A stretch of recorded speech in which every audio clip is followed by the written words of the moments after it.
يا فيلي قدوميه قولها وكيلات أي حاجة كسب بحي قوليه سكر دامي وحكب الدنيا وحركي يقولوا أنسي حير أنا هين وجد بنا يقولها قلت يا فيلي وفدي مرشح مدحويني قدوميه حزب معارضة قدوميه حزب وطني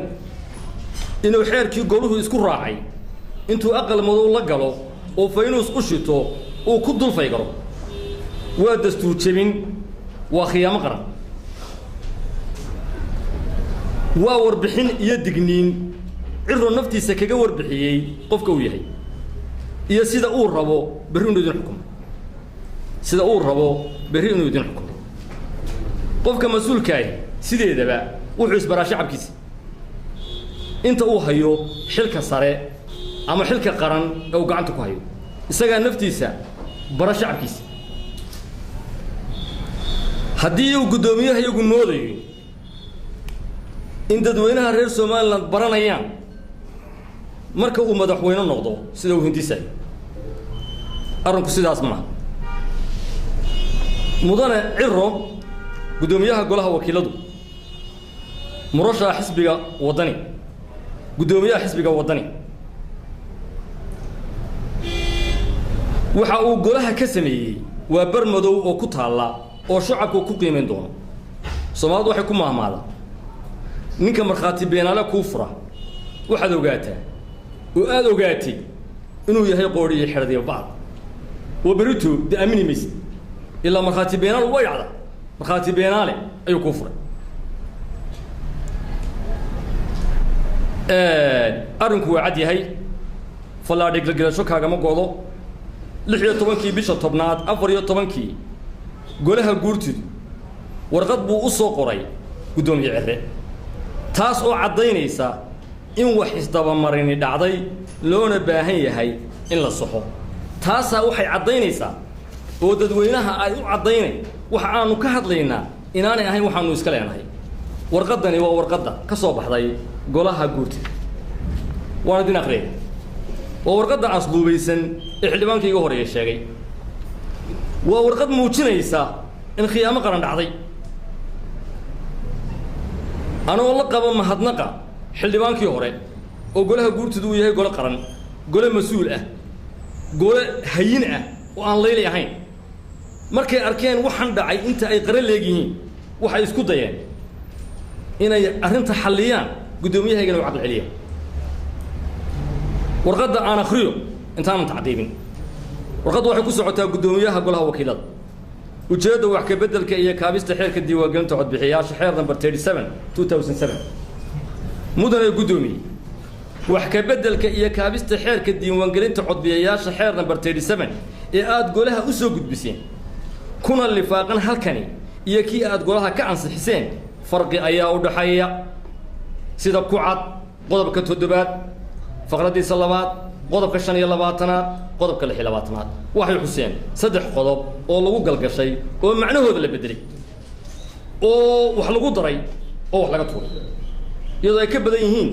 qodobada la bedelay inta ka badan sidaas darteed waxa la idin ka codsanayaa inaad iswaafajisaan soo gudbisaan nuqul rasmi ah oo ah kii golaha ka ansaxay ee sharcigu u ahaa inaan noo soo gudbisaan waxa ku saxiixan gudoomiyaha golaha guurtida Suleymaan Maxamuud warqadaas iyada ahi waxay marag cad u tahay in dhacday khiyaamo qaran in golihii wakiilada gudoomiyahoodii iyo xogayihii goluhu ay isku raaceen inay gudbiyaan xeerkii goluhu ansixiyay xeeran ahay markii hore ee warkaasi gaaray gudoomiyaha Ciro uu garaabay wuxuuna u ballan qaaday golaha guurtida iyo gudoomiyahoodaba inuu saxayo wixii khaldamay nasiib darro waxa markuu ka baxayay airportka halkan wuxuu sii dhigay warqad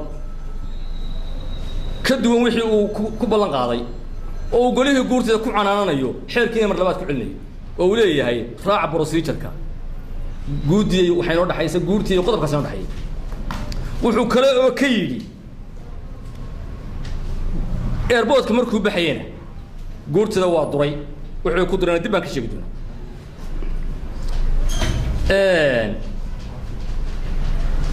warqadda uu qoray guurtadu waxay cadaynaysaa muran iyo badheer iyo ku adkaysi wixii uu akhribay oo muujinaya in badheer loo sameeyay wixii dhacay waayo haddaan badheer loo samayn markaasaa la qaban lahaa oo uu ka garaabi lahaa oo apology ka bixin lahaa laakiin wuxuu isku dayayaa ilaa hadda xeerkii aqlabiyadda intaa leegay ansixisay xeer aan haynin inuu golaha guurtida maro warqaddaas buu qoray garowshiyii buu ka noqday guurtidii buu ku canaantay nin gabiye wuxuu yidhi ma qumbacatay goortii warka qoran laguu keenay ma qiirootay waa lagu lumaa muranka qaarkii ma qiirootay waa lagu lumaa muranka qaarkii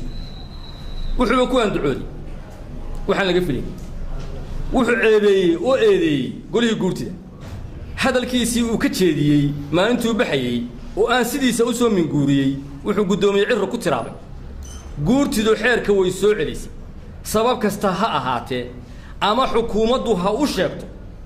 ama iyaguba iskood ha u soo celiyaan waa xagxagashu iyo hadal xajiimaysan oo aan qaban golaha guurtida golihii guurtida wuxuu ka dhigay gole xukuumaddu wuxuu yeedhisay iyagoo khalad cad oo qoraala oo ritan haya ayuu wuxuu u muujiyey golihii guurtidu inay yihiin gole xukuumaddu ay wax ku shubanayso oo bribeed oo xukuumaddu ka dhex hadlayso ayuu u muujiyey golihii guurtida xaasha maxaaji cabdiwaraabe oo aan garanayo maalintii u dambaysay ee golahani isqabtay go'aamadiisa adeygooda iyo sidii uu u doonayey inaanu nina hadalkiisa dhegaysanay danta jamhuuriyadda somalilan iyo qarankani siduu u taagnaan lahaa eego xaasha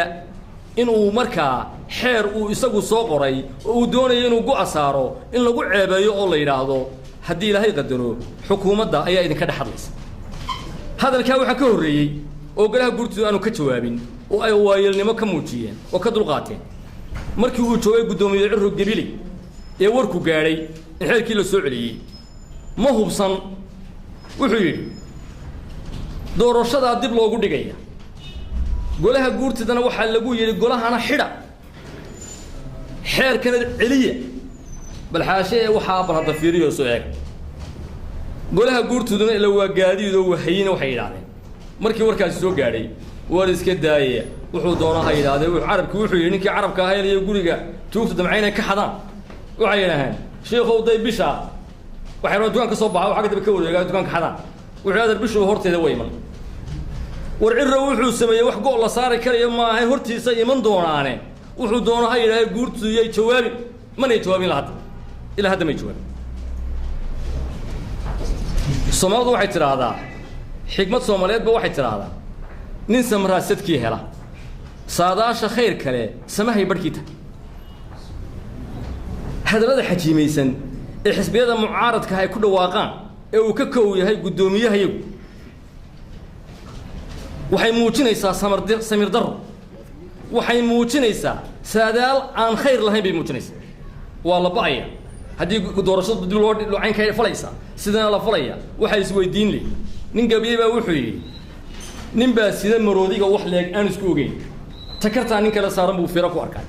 isagu wuxuu sidaa wax weyn oo maroodi leeg takar ma ninay saaranteena aad buu arkaya waxa taa ka dhigan golaha yagan golaha wakiilada ee guddoomiye cirro uu guddoomiye ka yahay sidaa og tihiin waxaanu ku ceebaysannahay 2 jeer baana loo kordhiyey 10 sano fadhiyey kordhinta la sheego annagaaba ku ceebaysan waxaanu hor fadhinaa oo gidaar ku nahay ama saxaata ama khaladaate 246 mudane oo shaarka iyo suudhka u soo tushay oo xaq u leh oo muwaadiniina oo raba in doorashada la dhago ay ka qayb galaan doorashada baarlamaanka 2 jeer baana loo kordhiyey waa ku ceebaysannahay guddoomiye cirno koobu nagay ninkii ku ceebaysna ee ku suntanaa hadduu ku ceebeeyo nin aan weli looba kordhin oo waqtigiisii iyo siisankiisiiba hadhsan yahay hadduu ku ceebeeyo saacaduba la soo taagan yahay waa loo kordhinaya waa loo kordhinayaa hadduu ku ceebaysan yahay waxay ka dhigan tahay nin baa sida maroodiga wax leeg aan isku ogayni takartaan nin kale saaran buu fira ku arkay tii saarnayd isaga ma arko laakiin wuxuu arkaa macnaa waxaa iman doona aan dhicinba waa waxaan jirinba waxa intaa raaca doorashada madaxtooyadu waxa ku beratama 3 nin iyo 3 ku xigeen muhiimad way leedahay dabcan tabaarmaankuna muhiimad bay leedahay dambigii oo leeyahay farahan kula jirnaa kii aad kula jirtid dadka haddaad ku caydid adigu oo waliba adigu sabab u noqotid mashaakil weey waxa intaa raaca ay u kaada waxa intaa raaca doorashadan iminka aynu waqtigeedii sugayno ilaahay baa ku caalime ilaa dadkan aynu la hadlaynaa dadweynaha laba dhagoodna way leeyihiin aqli ay wax ku maqlaana way leeyihiin garashana way leeyihiin ma hadal caamo ah oo marba xagaa loo didiyo war doorashada ninka dib dhigaya ma waxa weeye ninka miisaaniyadii ku daray ee miisaaniyadii hadba golaha la xidhayo iyadoo la hayo miisaaniyada wax la xidhay golaha iyadoo golaha taala waxa ku jirta miisaaniyadii doorashada lagu qaban lahaa gudoomiyaha wuxuu dib ugu tuuraya dan uu isagu leeyahay uu ka ifinaya oo ka waay dabeedna danta qaranka eegi maaye miisaaniyadii golaha oo taagan buu xidhaya ka soo socday iminka uu leeyahay waa ku meel gaadhna ma rabo iyada lagu ansixiyo masaga hortaagan mise waxa hortaagan ninka ku soo daray ee budgetkii soo diyaariyay yiri labada doorasho ee wakiilada iyo madaxtooyadu waxay dhacayaan budgetkoodina waa ka ma waxa dib dhigaya xeerkii aanu isku raacnay ee muddada haysanay ee isku canaananay ee aanu gudbinay ninka dhogor dhaamay ee si kale u dhigay mise ninka soo gudbiyay ee waliba nagu canaananaya la war xeerka istaafiya waxa inta raaca waxa inta waan ka baxaya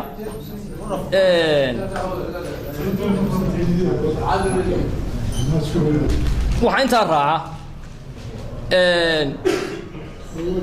halkan waxa ka dhacay khiyaamo qaran baa ka dhacday dastuur jabin baa ka dhacday waxaan wadankeena hore uga dhicin baa ka dhacay waana bal la isla taaban doonaayo halkaas far waaweyn la isugu qori doona waxa weeye ninkii dambiga galay bishaas ka cadaan waxaan kale oo tilmaamayna hordhaca waanu cadayn doonaa waxaan soo gaadhay iyadoo waxaasi dhaceen iyadoo aan garowshiyo dhicin iyadoo aan laga heshiin haddana inuu gudoomiyuhu golaha isugu yeeray muddo uu ku sheegay 2 casho ku sheegay oo uu yiri maalinna miisaaniyada waa la akhriyay la ansixinayo waa la akhriyay maalinna waxa la ansixinaya guddiga diiwaangelinta